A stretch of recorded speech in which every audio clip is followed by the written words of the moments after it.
लेकिन वो आपको ये बताना चाहते हैं कि ग्लोबल वार्मिंग हो रहा है आपकी वजह से, यू आर अ क्रिमिनल। आप जो सांस लेते हैं और सांस छोड़ते हैं कार्बन डाइऑक्साइड, वो कार्बन डाइऑक्साइड प्रॉब्लम है, आपकी इंडस्ट्रीज हम्म। प्रॉब्लम है। तो वो एक उसमें से कार्बन टैक्स निकालना चाहते हैं, डेवलप्ड वर्ल्ड को डी इंडस्ट्रियलाइज करके उनको एनस्लेव करना चाहते हैं। तो ये सारी चीजें हम्म। ट्रम्प न्यू, उन्होंने जो पेरिस अकॉर्ड डील थी उसमें से, पेरिस क्लाइमेट डील थी उसमें से यूएस को बाहर निकाल दिया।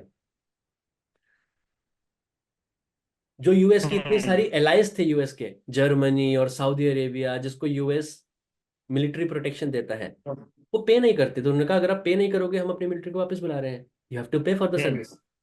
तो नेटो वगैरह, यूएस के अंदर से ही कितने लीडर्स बोलने लगे, अरे ये तो हमारे एलाइज को खत्म कर देगा। उन्होंने कहा एलाइज ठीक है, हम्म। पर जो हम आपको सपोर्ट दे रहे हैं उसकी पैसे तो दो हमें, जो हमारा बिल आता है। राइट। तो ये सारी हम्म। चीजें अब लोगों को पता चल रहा है यूएस में।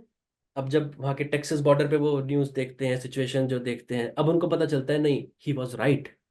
पर वो बोलने से हम्म। कतराते हैं, क्यों? They are against Trump. अब वो बोलेंगे अरे ट्रम्प सही था, तो लोग उनके सर्कल में हंसेंगे, जैसे इंडिया में है जो सिचुएशन। अब हाँ आपको हाँ पता हाँ। भी चल गया नहीं, ये जो हो रहा है वो गलत हो रहा है, पर आप बोलोगे नहीं, क्योंकि आप अब वो आपने अपनी सेल्फ रिस्पेक्ट के साथ जोड़ दिया वो अपना डिसीजन जो पुराना था। जो एक हम्म। प्रॉपर सिटीजन होता है, responsible citizen, he should be flexible. कि इस चीज पे मैं इसके इनके सपोर्ट में था, अब ये चीज हो रही है, मुझे नहीं लगता मुझे इनको अब सपोर्ट करना चाहिए। You should be flexible, then you are doing service to the country.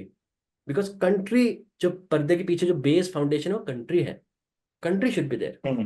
दूसरा कोई आता है, अगले दिन से उनको क्रिटिसाइज करना शुरू कर दो जब भी वो कुछ गलत हम्म। करते हैं। सो दैट इज द एक जो फंडामेंटल है, जो एक डेमोक्रेसी का सर्वाइव करने के लिए वो बहुत जरूरी है। तो हम्म। इसलिए सबसे पहले मीडिया के थ्रू, क्योंकि मीडिया ही है जो आपके माइंड में घुस सकता है, आपके माइंड में और कुछ नहीं घुस सकता। आपके माइंड में जुडिशरी हम्म। नहीं घुसेगी, आपके माइंड में एग्जीक्यूटिव या लेजिस्लेचर नहीं घुसेगा।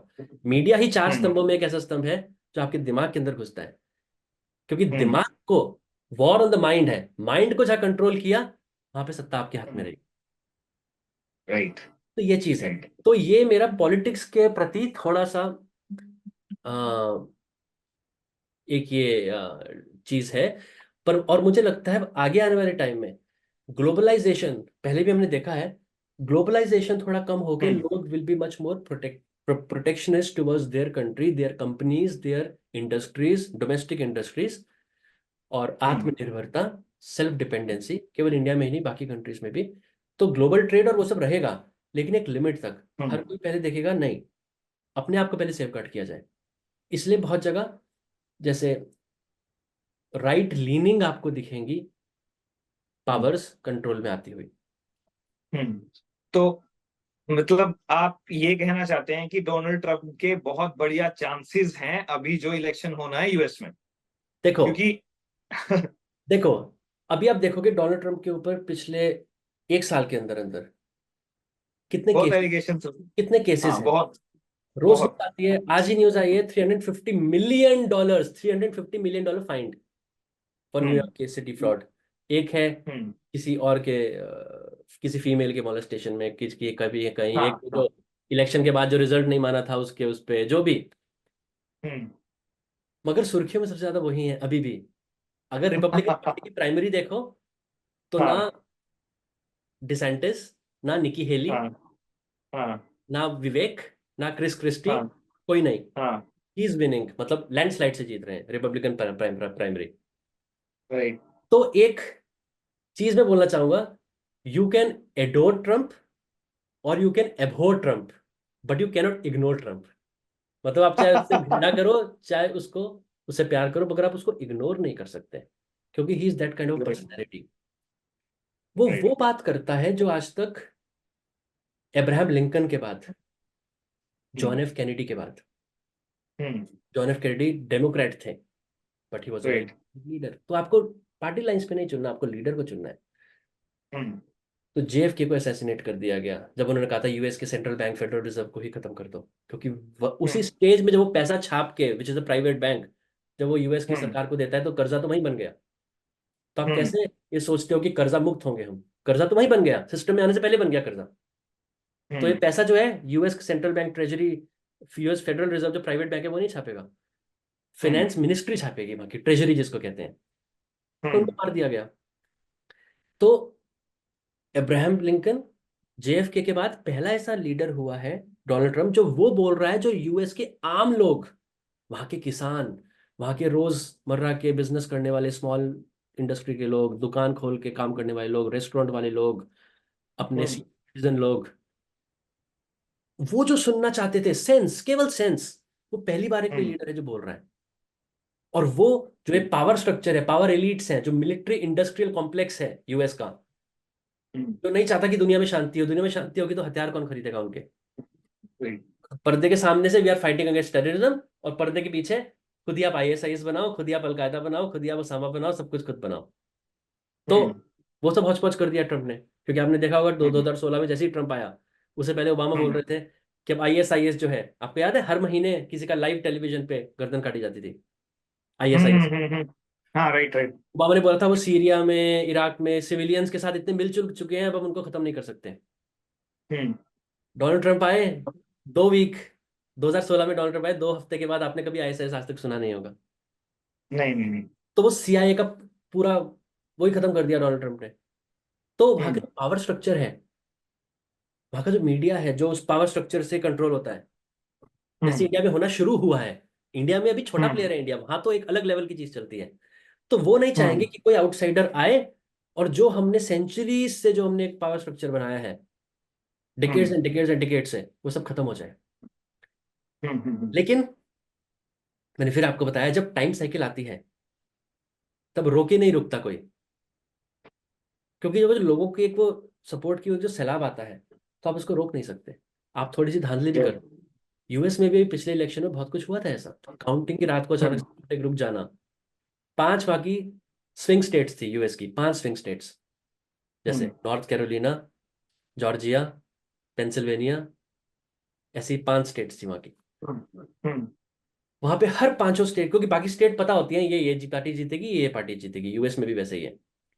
हम्म जैसे इंडिया में आपको पता है गुजरात में क्या होगा, हम्म या इंडिया में आपको पता है तमिलनाडु में क्या होगा, उस टाइप से। हम्म अम, हर स्विंग स्टेट में डोनाल्ड ट्रंप 5 लाख 6 लाख वोटों से आगे थे, हम्म और काउंटिंग रुकनी नहीं चाहिए थी। ये रूल था कि काउंटिंग रुकेगी नहीं खत्म हम्म होने तक। अचानक से रात को रोक दिया हम्म जाता है इन पांचों स्टेट्स में। अगले हम्म दिन 8 बजे काउंटिंग स्टार्ट हो गई बोला जाता है। और 8 बजे वो जो बाहर से देखने वाले, जो चेक करने वाले जो लोग हैं, सुपरविजन, हम्म बोथ पार्टीज वाले, वो आए उससे पहले हम्म देखते हैं, वो 8 बजे आ गए, अरे तो 5 बजे काउंटिंग स्टार्ट हो गई। सुबह 5 बजे काउंटिंग स्टार्ट हो गई, रातों रात अचानक से पेपर बैलेट्स, क्योंकि उस टाइम कोविड चल रहा था, तो यूएस ने हम्म जानबूझ के ये बोला कि जो कोविड के चलते जो बूथ तक नहीं आ सकते, वो पेपर बैलेट से पोस्ट करते हैं अपना। तो अचानक से वो सारे पेपर बैलेट आ गए, अचानक से कहीं से रातों रात, जिसमें 99% वो पेपर बैलेट सारे बाइडेन के थे। तो अचानक से वो लीड खत्म हो गई, एकदम अचानक से लीड खत्म हो गई। और यूएस में ऐसा नहीं है कि सेंट्रल गवर्नमेंट कंट्रोल करती हो, क्योंकि यूएस 50 स्टेट्स और 50 कंट्रीज, राइट। सारी कंट्रीज वो रिपब्लिक्स थी अपनी अपनी। इसमें टेक्सास हम्म का अपना फ्लैग है, कैलिफोर्निया का अपना फ्लैग है, हर कंट्री थी वो सारी। तो हम्म इट्स अ यूनियन, इसे यूनाइटेड स्टेट्स बोलते हैं। तो इसलिए हम्म इंडिया में है कि मान लो प्राइम मिनिस्टर ने कुछ बोला, अगर कुछ धांधली हुई कि इसको चेक करो, हम्म वहां पे ऐसा नहीं है। हम्म वहां पे आपको स्टेट गवर्नमेंट को रिक्वेस्ट करना पड़ेगा, वो फिर करते हैं। और वो हम्म क्रिटिकल स्टेट्स थी वो सब डेमोक्रेट कंट्रोल थी उस टाइम। ठीक ठीक। ये वहां पे बहुत बड़ी एक प्रॉब्लम हुई जो मीडिया नहीं दिखाएगा। तो हम्म एक अलग लेवल पे चीज चलती है जो ब्राजील में हुआ, जैसे अब जो ब्राजील में जो हम्म थे, he was a very very right leaning, he was against deep state, he was against hmm. George Soros, he was right. Against all this globalist. अब ग्लोबलिस्ट को हम्म पसंद नहीं है। तो वहां पे जो हुआ इलेक्शन में, आपको पता है नहीं, इलेक्शन में जो हुआ था, इलेक्शन में जो हुआ था, जो हम्म ऑपोजिशन मिस्टर लुला, तो वो जीत गए। हाँ कितना प्रोटेस्ट चला, हाँ कितना प्रोटेस्ट चला, लेकिन उसमें उसको भी ऐसे दिखाया गया कि देखो ये भी राइट हाँ राइट लीनिंग है, कंजर्वेटिव है। हाँ एक तो ये भी ट्रम्प की तरह, ट्रम्प भी हाँ कंजर्वेटिव हाँ थे, इलेक्शन के रिजल्ट को नहीं माना, ये भी कंजर्वेटिव है, इलेक्शन के रिजल्ट को नहीं माना। लेकिन अब मैं हाँ। आपको ये बोल दूं, अब आप लोग बोलोगे, बहुत सारे मेरे जानने वाले मुझसे बोलते भी हैं, एक तरफ हम्म ट्रम्प को सपोर्ट करते हो जो कि एक हाँ कंजर्वेटिव, दूसरी तरफ आप जो अभी इंडिया में गवर्नमेंट है उसकी आप क्रिटिसाइज करते हो उसको। मैं ये नहीं बोलूंगा मैं हम्म अगेंस्ट अगेंस्ट में नहीं होता, मैं क्रिटिसाइज हम्म करता हूँ, हो सकता है 10 में से 8 क्रिटिसाइज करता हूँ, दो दो पॉलिसीज के फेवर में होगा। हम्म तो मैं उनको बताता हूँ, कंजर्वेटिज्म और राइट विंग अलग अलग चीजें हैं। हम्म कंजर्वेटिज्म क्या होता है, कि अपना जो कल्चर है उसको कंजर्व हम्म करके रखूं, अपनी संस्कृति को कंजर्व करके रखूं। हम्म जैसे यूएस में था, यूएस में आप यकीन नहीं करोगे, ओबामा हम्म एडमिनिस्ट्रेशन के अंडर ये हो गया था कि कोई भी जो क्रिसमस की, जो न्यू ईयर की हॉलीडेज होती हैं, उसमें कोई भी हैप्पी क्रिसमस नहीं बोलेगा, हर कोई हैप्पी न्यू ईयर बोलेगा, हर कोई हैप्पी हॉलीडेज बोलेगा, हैप्पी हॉलीडेज, हैप्पी क्रिसमस नहीं। हाँ तो हाँ डोनाल्ड ट्रम्प आए, उन्होंने कहा नहीं, क्यों, यहाँ पे मैक्सिमम लोग हम क्रिश्चियन हैं, हम हैप्पी क्रिसमस बोलेंगे। तो ये सारी हाँ चीज अपने कल्चर को कंजर्व करना, हम्म लेकिन दूसरे को डिग्रेड करके नहीं, उनको रिस्पेक्ट करते हुए दूसरे को भी रिस्पेक्ट करना है। राइट जो हम्म राइट विंग होता है वो क्या होता है, वो अपने को सुपीरियर ठहरा के दूसरे को हम्म ये कहना कि आप सेकंड टीयर के हो, हम्म दूसरे को धुतकारना, वो राइट विंग है। हम्म तो conservatism and right wing are different. Right India में जो है वो कंजर्वेटिज्म नहीं है, इंडिया में राइट विंग है, जो एक हिंदुज्म का फेक वर्जन, जो हम्म एक सनातन का फेक वर्जन लेके आते हैं। दूसरी साइड भी दूध की धुली नहीं है। हम्म वो जो एलिमेंट्स हैं, वो एलिमेंट पूरे देश के माहौल को खराब करते हैं। अब मैं हम्म बोलता हूँ जो कहते हैं कि हम सनातन की रक्षा कर रहे हैं, हम्म सनातन का बेस क्या है? सनातन का बेस है रीइंकार्नेशन। राइट अगर आप बोलते हो नहीं नहीं मैं तो पुनर्जन्म में विश्वास नहीं करता, तो फिर आप सनातनी हम्म नहीं हो, क्योंकि वही तो है हिंदू धर्म में जो बाकी रिलीजन से अलग है। क्रिश्चियनिटी नहीं मानता हम्म इंकार्नेशन को, वो कहते हैं बस एक ही जन्म है। इस्लाम नहीं हम्म मानता, और वो गलत है बिल्कुल। हम्म हमारा सनातन कहता है, जो कि रियल है, जो कि आगे बाकी लोग हम्म मानेंगे उसको, क्योंकि उसके बिना कर्मों का हम्म खेल नहीं समझाया जा सकता, उसके बिना ये नहीं बताया जा सकता अगर एक ही जन्म है तो क्यों कोई हेल्दी पैदा होता है, क्यों कोई क्रिपल्ड पैदा होता है अपनी बॉडी में, क्यों कोई हैंडीकैप होता है। तो हम्म और भी हजार चीजें हैं। तो और योगी को पता होता है, सारे जो इतने मत के योगी हुए हैं सबको पता है, सूफी संत हो चाहे वो कैथलिक प्रीस्ट हो, कोई भी हो। हम्म तो अगर कोई सनातन का इंसान बोल रहा है कि मैं सनातन की रक्षा करने वाला हूं, अब उनको बोलो आप इसका मतलब पुनर्जन्म में विश्वास करते हो? अगर आपके हम्म 100 पुराने जन्म में आपको दिखा दूं, उसमें से हम्म कितने जन्म में अगर आप मुसलमान हुए, तो आपने आपको गोली मार मार दोगे क्या कि मैं गैर सनातनी था उस जन्म में, चलो मार देता हूँ? हम्म या इतने हम्म सारे मुसलमानों को मैं उनके पिछले जन्म दिखा दूं, अगर मैं दिखा दूं एक जन्म में वो ब्राह्मण थे, तो क्या वो बोलेंगे कि हम्म अरे मैं काफिर था इस जन्म में, चलो गोली गोली मार के मर जाता हूँ? हम्म तो हर धर्म की जो ग्रंथ है, वो जो गूढ़ भाषा में लिखा है, वो जो मेटाफोरिकली लिखा है, वो जो एलिगोरिकली लिखा है, आप उसको उस पहेली में, वो जो ताले में बंद है वो सेंटेंस, जो कि हम्म बहुत स्ट्रेट फॉरवर्ड लैंग्वेज में भी लिखे जा सकते थे कि आप पढ़ो और सबको समझ आ जाए, वो इसलिए उस हम्म लैंग्वेज में गूढ़ भाषा में लिखे गए हैं कि जिसकी उतना ज्ञान हो उसको वो चीज समझ आए कि लिखा क्या है। इसलिए हम्म बाइबल होती है, गीता होती है, मार्केट में हजार ट्रांसलेशन है, हर ट्रांसलेशन अलग होता है एक दूसरे से, हम्म क्योंकि हर कोई अपने विजडम के लेवल के हिसाब से उसको अपने माइंड से सोचता है। और जो सेल्फ रियलाइज सोल होगी, वो माइंड से नहीं सोचेगा। वो वेद व्यास ने जिस चेतना के स्तर पे उस चीज को लिखा था, गीता को, वो वेद व्यास की उस चेतना के स्तर को खुद पे खुद को पहुंचा के योग से, तब वो चीज उसको इंटरप्रेट करते हैं। समझ रहे हो? तो राइट राइट अगर राइट आप ग्रंथ में जाओगे, ग्रंथ की, सारे ग्रंथ कोई भी हो, वो यही कहते हैं हम्म कि हमें शरीर नहीं है, वो यही कहते हैं कि हम हम्म इसके अंदर जो तीन परतों के अंदर जो आत्मा है, स्थूल सूक्ष्म हम्म के अंदर, हम वो हैं। हम्म हम्म और वो जिस दिन सब लोगों को समझ आ गई, तो फिर वो हम्म वास्तव में जो धर्म है उसके हम्म पीछे जाएंगे, उस धर्म को अपनी जिंदगी में उतारेंगे। जिस हम्म चीज को भी ये लोग धर्म मानते हैं, हिंदू मुस्लिम हम्म सिख ईसाई, वो मत है, उस मत को छोड़ देंगे फिर वो लोग। जिस दिन ऐसा हो गया, तो उस दिन हम्म सतयुग आ जाएगा। तो वो चीज लेके आनी है, और उसके लिए बहुत इंपॉर्टेंट है correct interpretation of the scriptures. Right right right या तो now we move to the next question ठीक है अब ये थोड़ा सा अलग डायरेक्शन में ले जाएगा ये क्वेश्चन लेकिन अल्टीमेटली सब कुछ लिंक्ड है आजकल इंटरनेट पे ना एक ग्रंथ बहुत फेमस हो रहा है हिंदुओं का जिसका नाम है भविष्य मालिका मैं जानता हूं आपने जरूर सुना होगा तो उसके अंदर ना अब पता नहीं सच क्या है गलत क्या है तो बहुत से वीडियोस बन रहे हैं और बहुत से लोग उसको इस तरीके से इंटरप्रेट कर रहे हैं कि भाई उसमें वो उड़िया लैंग्वेज में लिखा हुआ है 5 सखा ने लिखा था तो उसके अंदर कुछ ऐसी बातें बताई हैं कि डिस्ट्रक्शन किस तरीके से स्टार्ट होगी और उसका टाइम फ्रेम लोग बोलते हैं कि यही है जो अभी जिस टाइम पे हम खड़े हैं ठीक है तो कई लोग होते हैं जो मानते हैं कि हाँ ऐसा हो सकता है, और वो फियर की फ्रिक्वेंसी में चले जाते हैं। कई लोग होते हैं जो अंडरस्टैंड करते हैं कि ये क्यों होगा, और वो फिर आगे बढ़िया से नेविगेट कर पाते हैं। तो इसको मैं जब डीप स्टेट के लेवल पे देखता हूं कि भाई कुछ लोगों के पास इतनी पावर है कि वो कुछ भी क्रिएट करवा सकते हैं, और मीडिया के जरिए वो कुछ भी शो कर सकते हैं कि भाई ये इसकी वजह से नहीं हुआ, इसकी वजह से हुआ है, ऐसे नहीं है, ऐसे है। चाहते हैं वो नरेटिव लोगों के दिमाग में वो बड़े आसानी से इम्प्लांट कर सकते हैं, क्योंकि सब कुछ कंट्रोल्ड है। तो मैं आपसे ये जानना चाहता हूं कि भाई भविष्य मालिका जो है, उसको उस ग्रंथ के लेवल पे ना देख के जो वर्ल्ड में चल रहा है, वर्ल्ड में जिनके पास पावर है, वो किस तरीके से डिस्ट्रक्शन करने में सक्षम है या नहीं है, या करेंगे, या फिर कितनी पॉसिबिलिटी है इस चीज की आगे होने में। तो इस पे थोड़ा सा प्रकाश डालिए प्लीज। देखो, सबसे पहली बात, जब भी कुछ अननोन होता है ना, हम उसको इतना पावरफुल मान लेते हैं जितना वो नहीं होता। फॉर एग्जाम्पल, लोगों को भूत प्रेत के बारे में नहीं पता क्योंकि वो अननोन है। अब वो चीज अननोन है, वो उसको इतना पावरफुल मान लेते हैं कि ये भूत प्रेत तो पता नहीं क्या कर देंगे। जबकि उनको ये नहीं पता, अगर वो उसकी गहराई में जाएं, अगर वो खुद अपने अंतर्मुखी होके जब इसी ध्यान में थोड़ी सी उन्नति हो, जब वो देखते हैं, तो वो देखते हैं, अरे ये तो इतनी कमजोर प्राणी है जो अभी अपने वासना देह से भी नहीं निकले, जिनकी अभी गति भी नहीं हुई, जो भी भूलोक के आवरण में ही फंसे हुए हैं, ऊपर के लोकों में तो क्या जाएंगे। तो उनको पता चलेगा ये कितने दुर्बल हैं।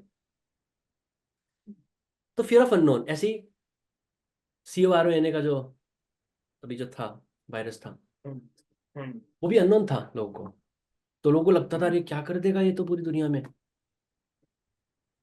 ऐसे ही डीप स्टेट, हर कोई बोलना शुरू कर देता है डीप स्टेट। ये मैक्सिमम लोगों को तब पता चला है डीप स्टेट और ये जॉर्ज सोरोस और ये सारी चीजें, जब हर कोई घर पे था लॉकडाउन के टाइम, और हर किसी को थोड़ा थोड़ा रिसर्च करके। तो उससे पहले का किसी को कुछ बैकग्राउंड नहीं पता। तो डीप स्टेट अभी जो है एक बहुत एक पैनिक मोड में है। उनके वो सारे प्लान एग्जीक्यूट नहीं हो रहे जो वो करना चाह रहे थे, क्योंकि मैंने बताया हम फोटोन बेल्ट में जा रहे हैं। मैक्सिमम जा चुके हैं, इमर्स हो चुके हैं मैक्सिमम। कॉन्शियसनेस इस वजह से लोगों की बढ़ रही है, चेतना बढ़ रही है, लोग स्पिरिचुअलिटी के प्रति जा रहे हैं। लोग अपनी जॉब छोड़ छोड़ के कंट्री साइड में रहना, अपनी खेती करके, वो सबके अपनी नेचर के साथ, वो सब बढ़ रहा है। जो बच्चे पैदा हो रहे हैं बहुत सारे, हर कोई नहीं पर जो काफ़ी बच्चे पैदा हो रहे हैं, वो पुराने ज़माने के काफ़ी स्पिरिचुअली एडवांस सोल्स पैदा हो रही हैं। तो उससे क्या है, अर्थ का वाइब्रेशन बढ़ रहा है। जैसे ही वो अर्थ का वाइब्रेशन बढ़ेगा, everything is energy frequency and vibration, Nikola Tesla ने जो बोला था, मैं हमेशा वही कहता हूँ। एनर्जी फ्रीक्वेंसी वाइब्रेशन से आप सब कुछ समझ सकते हैं। तो जब वो वाइब्रेशन बढ़ रहा है हमारे प्लेनेट का, फोटोन बेल्ट में रह के भी और ये बाकी चीजें जो हो रही हैं इससे भी, तो इससे क्या होता है, जो चीज आप पहले लो वाइब्रेशन में, नेगेटिव वाइब्रेशन में, जो चीज आप कर सकते थे हिडन, जो चीज आप छुपा सकते थे, वो चीज सारी सरफेस पे आएंगी। आप नहीं रोक सकते उस चीज को, चाहे वो US का प्रेसिडेंट हो, चाहे वो हिडन स्टेट हो, मतलब डीप स्टेट हो, चाहे वो वेटिकन हो, चाहे वो कोई भी हो, वो चीज निकल के आएंगी। क्योंकि अभी हम क्या जी रहे हैं, ये जो पीरियड ऑफ ट्रांजिशन है, तो एज ऑफ पाइसिस खत्म हो गया। मछली, फिश की जो एज थी, जिसको एज ऑफ पाइसिस कहते थे, आपने देखा होगा वेटिकन में पीछे जो वेटिकन पोप की जो सीट होती है, वहां पे पीछे फिश होती है। तो एज ऑफ पाइसिस वो कहती है सर्विस टू सेल्फ, केवल अपने लिए सोचना, ग्रीड, हेट्रेड, जेलिसी, पावर, वो सारी चीजें। अब वो age of Pisces age of Aquarius में चेंज हो चुकी है। तो अब क्या है, सर्विस टू अदर्स। जो सर्विस टू सेल्फ समझेगा, उसके लिए बुरा समय आने वाला है। ब्रदरहुड, अपने लिए नहीं दूसरों के लिए, शेयरिंग, तो अनकंडीशनल लव, तो ये सारी चीजें सतह पे आएंगी। हालांकि ये जो हम यूनिवर्स के क्लॉक देखते हैं, वो यूनिवर्सल क्लॉक अर्थ के हिसाब से बहुत बड़ा है। तो ये सारी चीजें 100-200 साल में पूरी होती हैं, 100-200-300, क्योंकि यूनिवर्स के हिसाब से वही बहुत छोटा सा टाइम है। पर हम अर्थ पे रहने वाले प्राणी, हम सोचते हैं बस ये 1 महीने में हो जाए ये सारी चीजें, या 1 साल में हो जाए, क्योंकि हमें मूवी की तरह लगता है। तो वो धीरे धीरे होता है, लेकिन वो होना स्टार्ट हो चुका है। तो डीप स्टेट अभी उतने कंट्रोल में नहीं है जितना कंट्रोल में पहले थे। जो चीज उन्होंने पब्लिक को दी, जैसे इंटरनेट है या बाकी सारी चीजें हैं, उसी चीज से वो एक्सपोज हो रहे हैं धीरे धीरे, उसी चीज से जागृति फैल रही है लोगों में। और वो एक ऐसी चीज है, वो बिल्ली अपने वो बक्से से बाहर आ गई, cat out of the bag, अब वो वापस अंदर नहीं जाएगी। ठीक है। तो ये सारी, अब प्रॉब्लम ये है, जब कोई एक बहुत ही शक्तिशाली, पावर तो है भी उनमें, कोई भी एक, क्योंकि अभी भी वो देख सकते हैं कि किसको असैसिनेट करना है, किस कंट्री को उठाना है, किसको गिराना है, यूएस का प्रेसिडेंट कौन हो, सब कुछ, एवरीथिंग इज डिसाइडेड। ठीक है। किस कंट्री करेंसी को गिराना है, क्या करना है, सब कुछ। And they play both sides, केवल एक साइड नहीं, both side, they play both sides.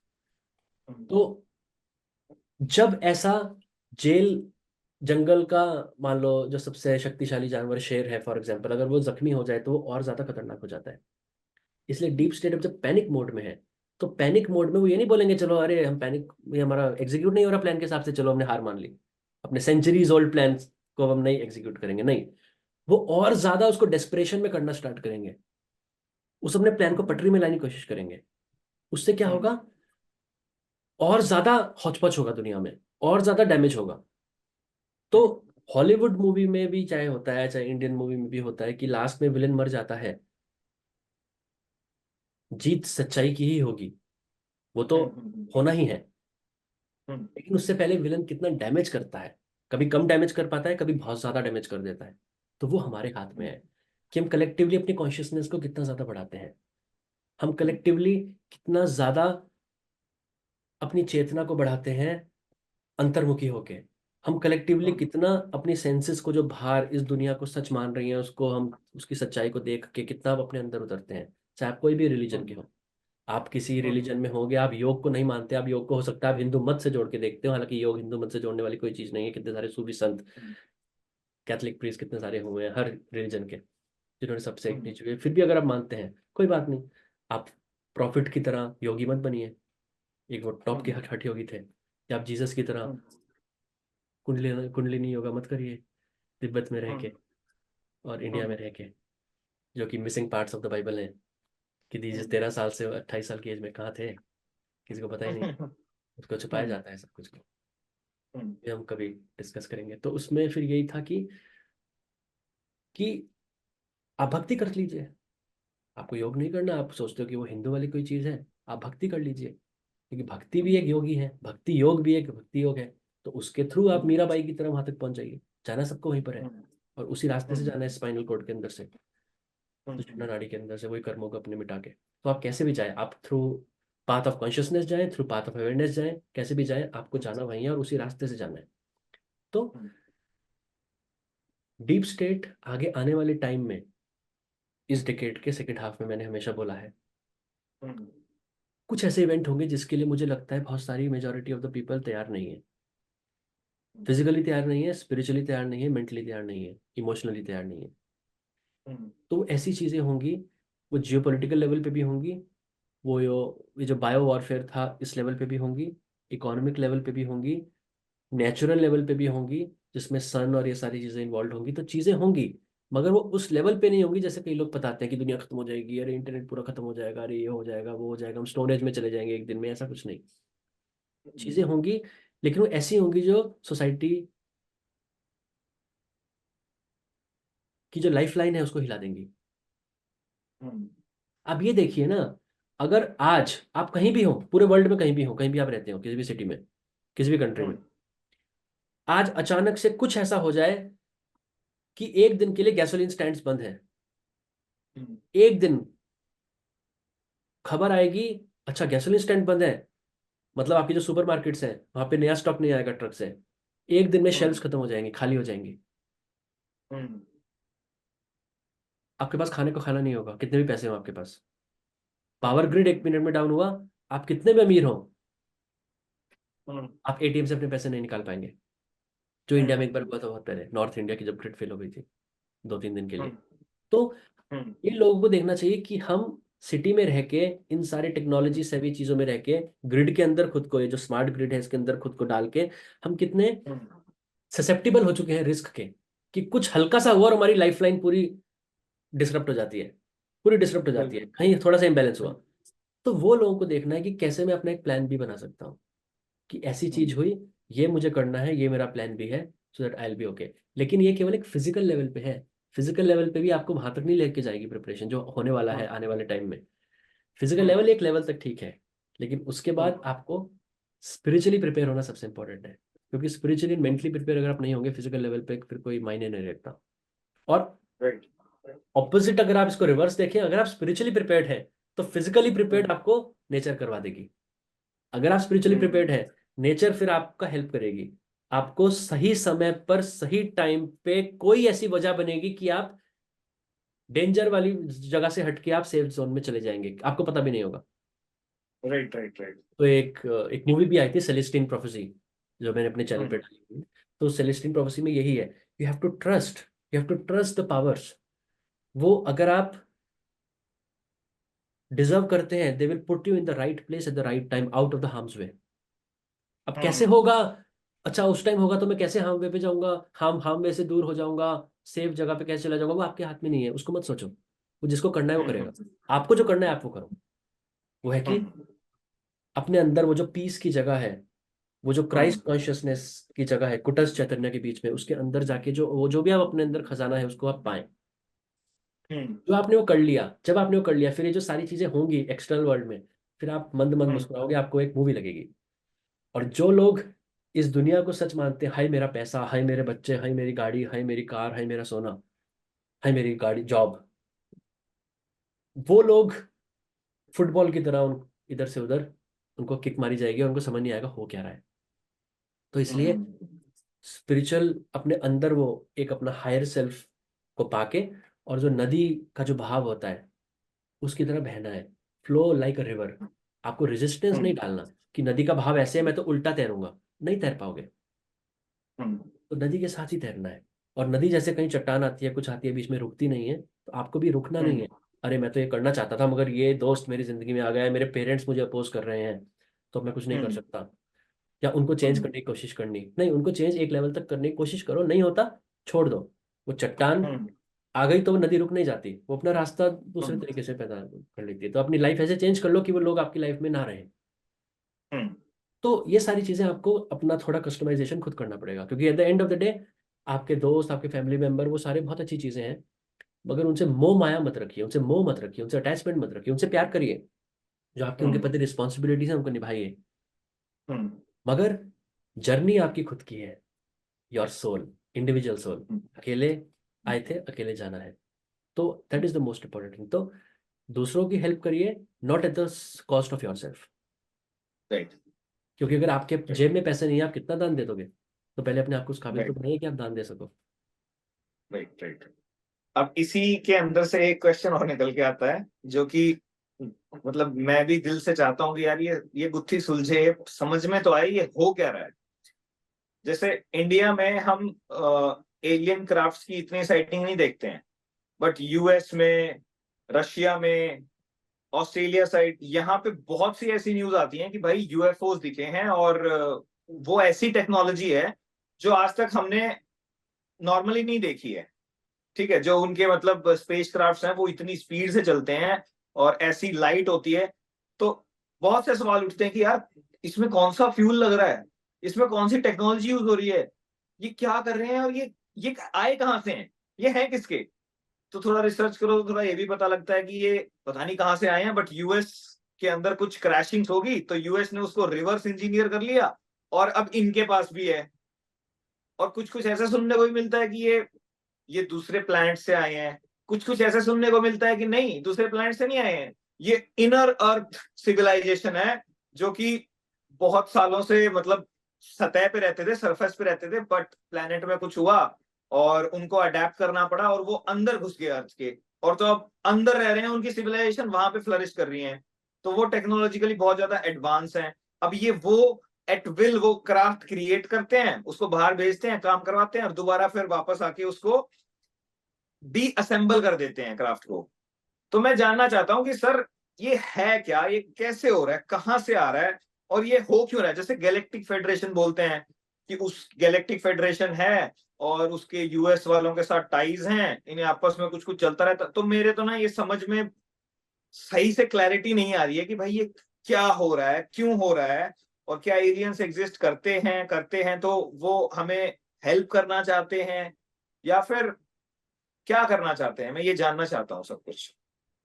ठीक और है। ये भी क्या कर्म के सिद्धांत में इन ये भी लागू, जो कर्म का सिद्धांत इस प्लैनेट पे हर किसी पे लागू होता है, मेरे ख्याल से ब्रह्मांड में ही हर किसी पे लागू होता है, तो इनका क्या रोल है? ये महाभारत रामायण के टाइम पे थे, नहीं थे? तो ये सारे सवाल मेरे अंदर उठ रहे हैं, तो मैं इसका कुछ बढ़िया सा आंसर चाहता हूँ। प्लीज प्लीज प्रकाश डालिए सर। ओके, तो देखो, एलियंस होते हैं नहीं होते हैं, होते हैं। ठीक है। ये जो आज तक बाइबल, मतलब क्रिश्चियनिटी, वेटिकन जो ये बताता था लोगों को कि हम ही हैं पूरे इस ब्रह्मांड में, केवल हम, खबरदार कोई और है, कोई और सभ्यता, कोई और एलियन रेस है, उसकी बात करी तो जेल में डाल देंगे, क्योंकि उनकी टीचिंग्स ही उस पर बेस्ड थी। मगर जो धरती है, ये पूरे ब्रह्मांड में तो छोड़ो, मतलब 14 लोक, जो पाताल से लेके जो ब्रह्मा लोक तक, जो 14 लोक हैं, उसमें अगर धरती का अस्तित्व देखें तो वो तो खत्म ही, भूल ही जाओ। जो हमें हम्म फिजिकली दिख रहा है, जो फिजिकल वाला ब्रह्मांड भूलोक है, हम्म उसमें ही अगर देखो तो धरती का अस्तित्व वो है जो आप एक रेत का तिनका हाथ में उठा के अपने सामने ऐसे रखें तो जितना आपकी विजन को वो रेत का टुकड़ा कवर करता है, उतना अर्थ है। हम्म और ये सोचना कि इस पूरे ब्रह्मांड में केवल हम ही हैं, तो वो एक गलत चीज है। दूसरा, हम्म इसमें ना कुछ जगह चीजें ऐसी होती हैं जो मेलिवोलेंट है, कुछ है जो बेनिवोलेंट है, मतलब कुछ जो पॉजिटिव है हमारे लिए, कुछ जो है जो हमें नेगेटिव है, कुछ हमें नुकसान पहुंचाना चाहती है, हमें यूज करना चाहती है हमारी सोल्स को। हमारी हम्म सोल्स, क्योंकि हमारी सोल्स एक खजाना है, हम्म उनको वो हार्वेस्ट करना चाहती हैं, उनको यूज करके वो बहुत सारी चीजें करना चाहती हैं। हमारे डीएनए, हम्म डीएनए जो है वो एक खजाना है, वो हमारे डीएनए को यूज करना चाहते हैं, बहुत सारी चीजों को यूज करना चाहते हैं, हम्म जो उनके कुछ चीजों में मदद करेगा उनको। मगर हम्म असिस्ट करने वाली भी बहुत सारी फोर्सेस हैं, असिस्ट करने वाली बहुत ज्यादा फोर्सेस हैं, और वो बहुत ज्यादा पावरफुल हैं। हम्म लेकिन वो असिस्ट करने वाली फोर्सेस तभी असिस्ट करती हैं व्हेन वी आर क्वालिफाइड। जितनी हमारी चेतना बड़ी होगी, उस लेवल पे वो हमें असिस्ट करेंगे, हम्म क्योंकि वो they believe in free will. कि आप अगर हम्म कोई, आपने चेतना ही अपनी कलेक्टिव नहीं बढ़ाई, तो हम्म अगर कुछ गलत होता है तो यू डिजर्व इट। हम्म वरना अगर हायर फोर्सेस को हमें हमेशा असिस्ट करना हो, तब तो कोई नेचुरल कैलेमिटी हो ही ना, तब तो कुछ भी ना हो नेचुरल हम्म कैलेमिटी। हम्म लेकिन वो उस लेवल तक ही होती है जिस लेवल तक होना चाहिए। वरना आप देखिए ना, हमारी धरती जो है, पूरा हमारा सोलर सिस्टम है, वो एक उड़ता हुआ बॉल्स ही तो है पूरे यूनिवर्स में। हम्म इधर से भी कॉमेट्स, एस्टेरॉइड्स, मीटियोर्स आ रहे हैं, इधर से भी आ रहे हैं, डेब्री आ रही है, पूरी डेब्री आ रही है, पर कभी हम्म कोई टकराती नहीं। कभी कभी हम्म आता है, अरे ये इतना पास आएगा, ये एस्टेरॉइड अर्थ के सबसे क्लोज पास से गुजरेगा, लेकिन कुछ टकराता नहीं है। हम्म वो इसलिए क्योंकि there are powers at work, इस भूलोक के बाहर भी और इस भूलोक में भी। आप हिमालय इधर उधर चले जाओ, इतने बड़े बड़े योगी, वो बचाव करते हैं, वो रोक के रखते हैं। इसलिए बाइबल में लिखा है एक जगह पे कि जब अच्छी सोल जब चली जाएंगी, फॉर एग्जाम्पल मान लो, तो फिर ये धरती में वो इवेंट्स होंगे जो पहले रोक रखे थे उन्होंने, तो रोकने वाला कोई नहीं है। अब ये जो, पर ये जो मैक्सिमम यूएफओ साइटिंग्स दिखती हैं, ये वेस्टर्न वर्ल्ड में इसलिए दिखती हैं क्योंकि वेस्टर्न वर्ल्ड में इन पे बहुत पहले के टाइम से काम हो रहा है। काम हो क्या रहा है, उन्होंने चुराया है। ये सारी टेक्नोलॉजी, इसको कहते हैं एंटी ग्रेविटी।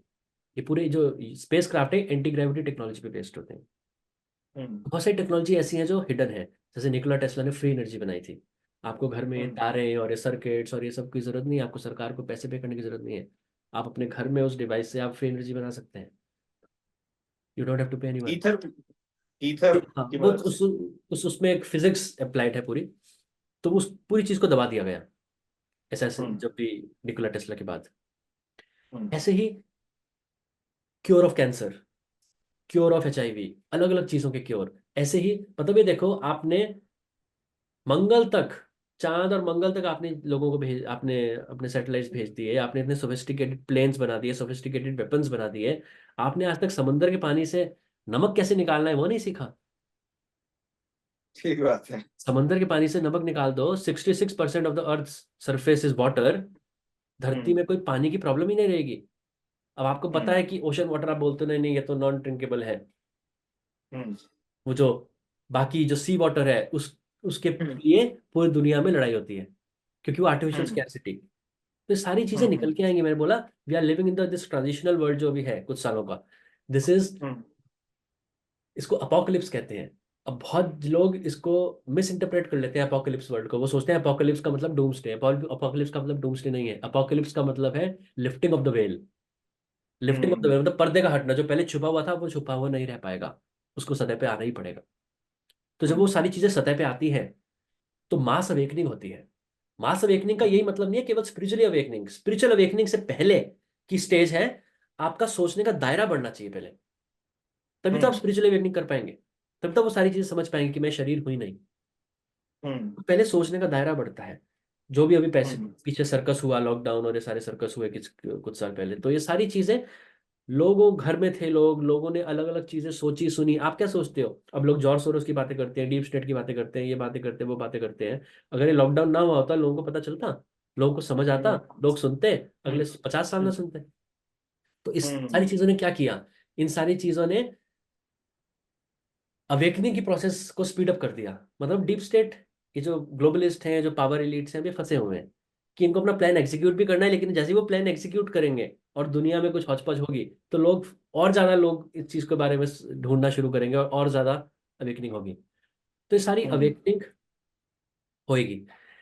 अब नाजी के टाइम पे, हिटलर के टाइम पे, वर्ल्ड वॉर 2 में हिटलर जर्मनी के हारने से पहले हम्म। फिर जो था, उनकी Nazi army, they were working on many many secret projects, many many classified projects. उसमें से एक ये हम्म। था एंटी ग्रेविटी प्रोजेक्ट। उन्होंने कुछ क्रैश्ड क्राफ्ट्स को रिवर्स इंजीनियरिंग करके उस टेक्नोलॉजी तक पहुंचे थे। रशिया में चीज बहुत ज्यादा थी।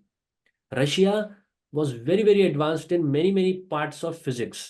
उसमें से एक टॉर्शनल हम्म। फिजिक्स भी होता है, जिसमें यूएस बहुत वीक हम्म। था। जब सोवियत यूनियन टूटा और वर्ल्ड वॉर 2 के टाइम पे जब नाजी जर्मनी का जो डिफीट हुई, हम्म। हम्म। नाजी जर्मनी के इतने सारे साइंटिस्ट थे जो सीआईए ने अपने पेरोल पे लेके उनको यूएस का सिटीजन बना दिया एकदम। ऐसे हम्म। सोवियत रिपब्लिक जब अलग अलग पीसेस में टूटा, रशिया और बहुत सारे अलग अलग देश, तो सोवियत रिपब्लिक के इतने सारे साइंटिस्ट थे, वो यूएस ने अपने पेरोल पे लेके उनको अपनी सिटीजनशिप दे दी, क्योंकि वो नॉलेज उनके लिए बहुत इंपॉर्टेंट थी। तो वो हम्म। नॉलेज जो एरिया 51 में होता है, जो यूएस में एरिया हम्म। 51 अंडरग्राउंड, या ऑस्ट्रेलिया में बहुत सारे डीप अंडरग्राउंड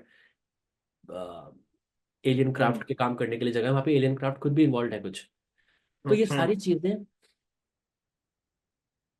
इसलिए वेस्टर्न जगह पे होती हैं, क्योंकि एक तो उनके पास वो टेक्नोलॉजी पुरानी ली हुई है, ऊपर से वो उस पर काम करते रहते हैं, तो अपने एरिया में वो करते हैं, ठीक है। हम्म। और अपने एरिया में भी हम्म। उनको वहां वहां ज्यादा करते हैं जहाँ पे पॉपुलेशन का एरिया कम होता है। अब कम है। हाँ, तो ऐसे इसी में प्रोजेक्ट ब्लू बीम आता है, प्रोजेक्ट ब्लू बीम और वो सारी चीजें कि आपको। ब्लू बुक भी, हाँ प्रोजेक्ट ब्लू बुक भी, ब्लू बीम भी, और काफी हाँ सारे हैं। हाँ, वो मैंने पहले अपने एक वीडियो 5 घंटे का जो वीडियो है उसमें मैंने कवर भी किया है, इवेंट्स वाला जो वीडियो। मैंने देखा है वो। हाँ, तो उसमें भी वही है कि चीज आर्टिफिशियल होगी, केवल एक वो होलोग्राम होगा, लेकिन वो होलोग्राम केवल एक स्क्रीन वाला होलोग्राम नहीं होगा, वो एक 3D होलोग्राम होगा जो आपको रियल दिखेगा। इतनी ज्यादा वो टेक्नोलॉजी बढ़ चुकी है कि आप उसको छुएंगे, मतलब देखने से भी नहीं, आप उसको छुएंगे हम्म। आपको रियल फील होगा वो, पर वो रियल नहीं है। मतलब जिस प्रकृति की टेक्नोलॉजी से ये हमारी ये भूलोक बना हुआ है, क्या हम्म। बोलते हैं योगी, ये रियल नहीं है जो आपको रियल दिख रहा है, ये रियल नहीं है जो मुझे रियल दिख रहा है, ये टेबल रियल नहीं है। हम्म। लेकिन आप कहोगे अरे ये हम्म। रियल है, तो अगर ये रियल नहीं है तो रियल चीज क्या होगी फिर? हाँ हाँ। तो इट्स ऑल अ होलोग्राम। तो वो सारी चीज उस टेक्नोलॉजी तक वो पहुंच चुके हैं। तो वो सारी जब एक सही टाइम आएगा तो एक बहुत बड़ा मास डिसेप्शन होगा। हम्म। मास डिसेप्शन, लोगों को पागल बनाया जाएगा। तो हम्म। वो नहीं पता होगा क्या सही है क्या गलत है, वो गलत डायरेक्शन में चले जाएंगे। हम्म। तो ये सारी चीजें हैं। मगर मैं फिर वो वही बोलूंगा, लास्ट में मैं हर किसी को यही बोलता हूँ, मान लो आपने एलियन टेक्नोलॉजी के ऊपर सुबह से रात तक 1 साल रिसर्च किया, और तब भी हम्म। आप सही सही सतह तक नहीं पहुंच पाओगे, लेकिन आप मान लो पहुंच भी गए, आपको क्या मिलेगा? कुछ नहीं। आपने क्रॉप हम्म। सर्कल्स के ऊपर रिसर्च किया, आप सही उसके पॉइंट तक पहुंच गए, मेरा कहा आपको मिला क्या, ठीक है एलियन करते हैं, ठीक है, अब क्या, आपकी कोई उससे आध्यात्मिक उन्नति हुई नहीं। तो मैं इसलिए लोगों को कहता हूं अभी का जो टाइम है, एक एक पल इंपॉर्टेंट है।